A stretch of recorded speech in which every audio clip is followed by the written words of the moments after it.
there's an important scene where Jeremy Renner's character and Rose Byrne's character first meet up, where Rose Byrne is like describing like the military logic behind what they're currently doing. Code red like or whatever. So she's step 1, infection. Step 2, containment. Step 3, if containment fails, extermination, which I think is one. If you're, maybe this is being too generous for the filmmakers, but I think there's a way you could read this as a critique of American foreign policy and basically just like European colonialism or European violence in general. Go for it. Draw that out.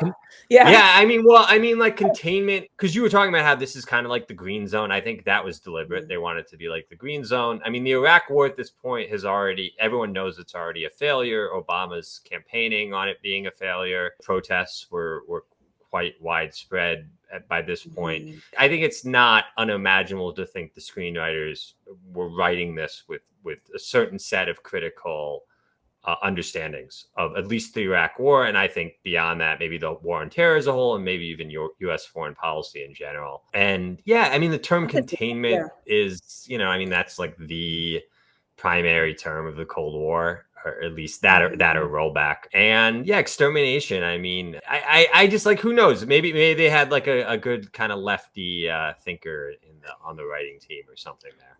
But that's how my most generous reading. I kind of want to draw this out further because this is like my big thing with zombie movies, actually, which makes me very ambivalent about the genre. Like, so my dissertation advisor, he died a few years ago. His last book that was published posthumously was called Why Containment Works. And I'm in a different like track than him. Like, I'm not in his footsteps. I'm one of these guys. Like, a lot of times a scholar is the progeny of who supervised them or whatever. And so like you're continuing on their thing. I'm very different than that.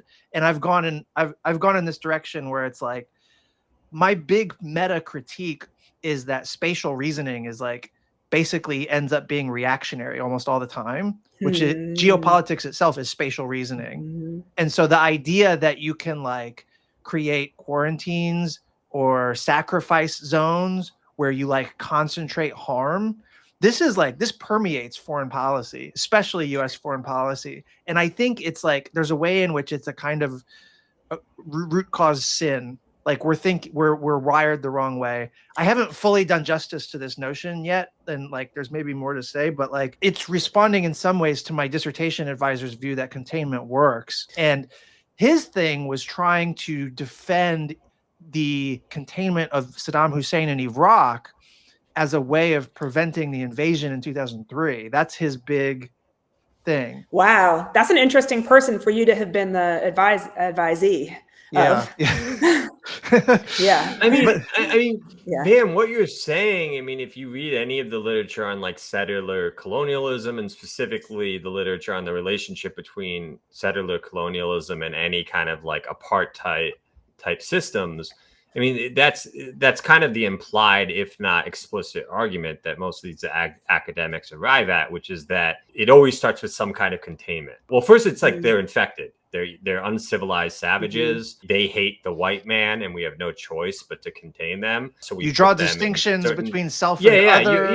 There's states of exception that you place them in. But of course, eventually, like they break down the walls of containment, and then we have no choice at this point but to exterminate. Right. So this is like common motif or series of motifs in most of the relevant like leftist literature on settler colonialism and apartheid regimes. And this is why I think actually the Gaza genocide, aside like at a basic level, it's the most horrifying thing because we're live streaming a genocide, something that has never happened before in human history. But also the way in which Palestine, I mean, we're seeing this in real time, and it's almost like we're seeing all three things happening at once. We're seeing the settlement. The settlers are continuing to settle in the West Bank, and now they're attempting to resettle in Gaza.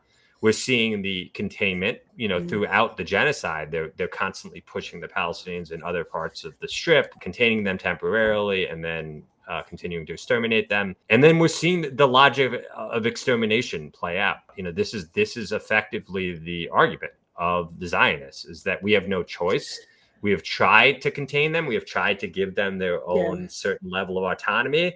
They have rebelled. They have tried to kill our own people. We have no choice but to move to the next phase. So I think like that scene where Rose Byrne's character says, infection step 1, containment step 2, extermination step 3, whether it's intended or not, it's so of this moment. Yeah. And totally. Here's my thing. And actually this entire conversation also connects really well to the third movie. But here's my thing about this with the zombie movies. I know that this is like this moment, this kind of moment, and like the scene of American soldiers like firing at will on just like people running away from something really terrifying is like, you're supposed to, it's like terrible to see. But at the same time, like the movie always, like I always in my mind return back to the fact that like, it's not Palestinians we're talking about. It's like zombies. Like they're not, there's like nothing good about them or nothing human really. And there's always someone in all these movies who always says, oh, but like, there's still people, like maybe we can, we shouldn't be killing them. And that person is always like depicted as a fool, basically. In Walking Dead, certainly. In Walking Dead, there's the older guy. Yeah. Who Herschel. Makes it. Yeah. Yeah, Herschel. Yeah. You can't be making that. He gets his comeuppance. He gets his comeuppance for that. Yeah. I believe he gets beheaded. Yes. Mm-hmm. The problem is that just fundamentally, you have to kind of agree with, maybe they should contain it. Do you know what I mean? So does that mean that the logic of the logic? Well, of yeah, clearly you can't just be like tra la la. Let's hang out with the zombies and they're biting my arm again. I mean, like, but like the idea that it's like step 1, step 2, step 3, and it's like, okay, containment fails, so extermination is the answer. Like, to me, that's where there's like a farce. Like, containment is necessary in certain situations, but it's like, is it the alternative to genocide? Is it the alternative to eradication? Or is it a step toward something different? Is it a way of buying time to make something else work? You know what I mean? And so like when containment is the most optimistic horizon you've got, that's when I think you're doomed. The idea that you're buying time for some other strategy to work or to come up with a cure or something, like so much of the 28 Days Later trilogy shit, the villainy that we're watching is like the inside of a sacrifice zone.